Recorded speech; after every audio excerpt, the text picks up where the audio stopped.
Hello दोस्तों, कैसे हो आप सब। दोस्तों, आज की वीडियो बहुत ही इंपॉर्टेंट होने वाली है, स्पेशली उन कैंडिडेट्स के लिए जो बैक ऑफिस या फिर नॉन वॉइस या फिर इंश्योरेंस प्रोसेस या हेल्थ केयर डोमेन में अपना करियर बनाना चाहते हैं। देखो, और सबसे इंपॉर्टेंट बात क्या है कि देखो, अगर आपसे ना R1 RCM या विप्रो कि अगर जो वॉकिंग हायरिंग चली थी वो आप लोगों से अगर मिस हो गई है तो वीडियो को स्किप बिल्कुल भी मत करना, क्योंकि आज मैं आपको बताऊंगी कि अब आपके पास क्या ऑप्शन बचता है और कैसे आप अपनी प्रोफाइल को कंसिडरेशन में ला सकते हैं। ये मैं आपको बताती हूँ। आई डोंट थिंक कि किसी ने अपने चैनल में बताई होगी, तो वीडियो को अंत तक जरूर देखना। चलिए स्टार्ट करते हैं। क्योंकि यहाँ पे जो बंदे होते हैं ना, जिनसे अगर हायरिंग मिस हो जाती है तो वो समझते हैं कि वैकेंसी गई। चलिए मैं आपको अच्छे से बताती हूँ। दोस्तों, सबसे पहले बात करते हैं R1 RCM और विप्रो की हायरिंग के बारे में। जैसे कि आप सबको पता है कि इन कंपनीज में वॉकिंग हायरिंग कंडक्ट की गई थी। कब की गई थी मैं बताती हूँ आपको आगे। तो बहुत सारे कैंडिडेट्स इंटरव्यू देने गए भी थे और बहुत सारे कैंडिडेट किसी ना किसी रीजन की वजह से उनसे इंटरव्यू देने नहीं जा पाए या अटेंड नहीं कर पाए या उनसे मिस हो गई या वो भूल गए या XYZ जो भी आप लोग का रीजन था हायरिंग पे ना पहुंचने का। तो किसी को हायरिंग की इंफॉर्मेशन लेट मिली या किसी का एग्जाम था या फिर किसी की जॉब चल रही थी और कुछ कैंडिडेट दूसरे सिटीज में होने की वजह से वॉकिंग लोकेशन तक नहीं पहुंच पाए या लेट पहुंचे हैं। तो मैं आपको बताऊंगी आपको आगे क्या करना है। देखो, अगर आप भी उन्हीं कैंडिडेट में से हो तो ये अपडेट आपके लिए है, स्पेशली आप लोगों के लिए है। मुझे काफी कैंडिडेट्स के मैसेजेस आए कि मैम वॉकिंग ड्राइव तो मिस हो गई हम लोगों से, तो अब हम आगे जो है क्या करें। तो देखिए, वॉकिंग ड्राइव मिस होने का मतलब ये नहीं होता कि आपका चांसेस कंप्लीटली खत्म हो गया है या आपको दोबारा कभी मौका नहीं मिलेगा। लेकिन अगर आप वेट करोगे कि अगेन कभी हायरिंग आएगी तब हम जाएंगे, नहीं, मैं आपको बताती हूँ क्या करना है। कई बार कंपनीज को जितने कैंडिडेट्स की रिक्वायरमेंट होती है उतनी हायरिंग फर्स्ट राउंड में कंप्लीट नहीं हो पाती है। इसी वजह से कंपनीज एडिशनल प्रोफाइल भी कंसीडर करती है और इंटरेस्टेड कैंडिडेट्स की एप्लीकेशन कलेक्ट करती रहती है। ठीक है, आप समझे।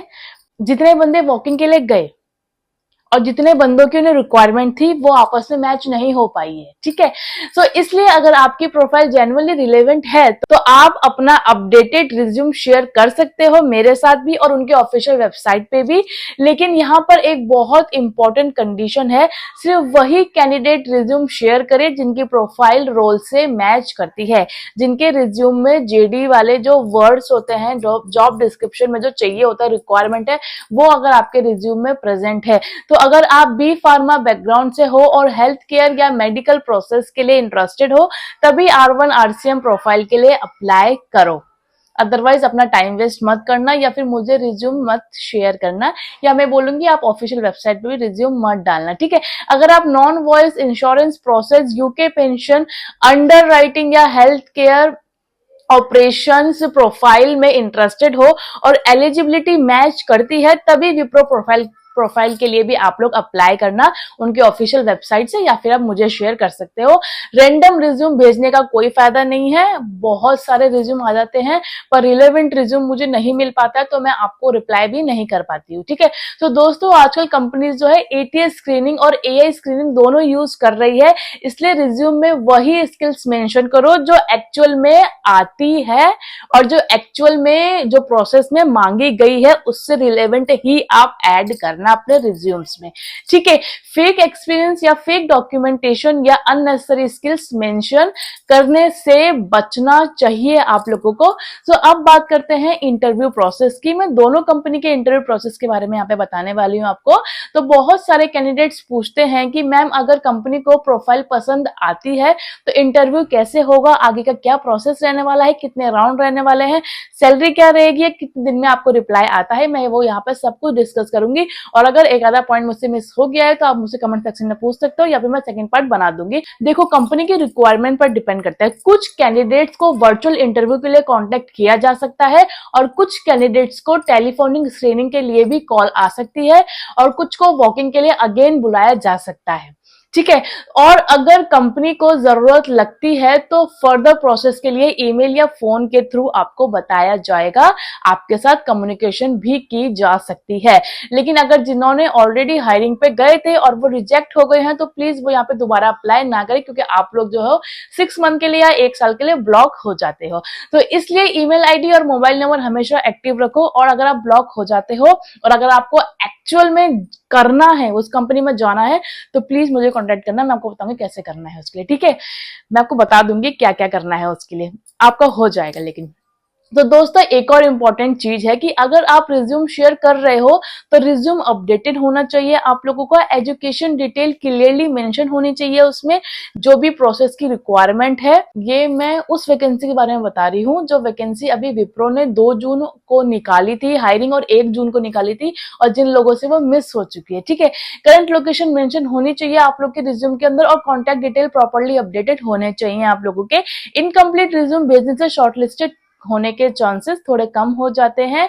और ये नोएडा के लिए आपकी जो है वैकेंसी निकली थी, तो प्लीज नोएडा वाले या जो रीलोकेट हो सकते हैं वही रिज्यूम शेयर करना। अगर आप फ्रेशर हो और रोल फ्रेशर एलिजिबल है तो डेफिनेटली ट्राई कर सकते हो, लेकिन अगर रोल स्पेशली एक्सपीरियंस कैंडिडेट के लिए है तो एलिजिबिलिटी को ध्यान में रखकर ही अप्लाई करना, क्योंकि एक्सपीरियंस कैंडिडेट में फ्रेशर कैंडिडेट्स नहीं अप्लाई कर सकते हैं, ना ही एलिजिबल होते हैं। तो दोस्तों जॉब मार्केट में सबसे बड़ी गलती कैंडिडेट ये करते हैं कि एक अपॉर्चुनिटी मिस होते ही वो अप्लाई करना ही बंद कर देते हैं। ऐसा नहीं होता है, और आई डोंट थिंक कि अब आपको कभी जरूरत पड़ेगी ये सब टेंशन लेने की, क्योंकि आप लोगों ने मेरा चैनल सब्सक्राइब कर रखा है और मैं ऐसे ही शॉर्टकट हैक बताती रहती हूँ यहाँ पे।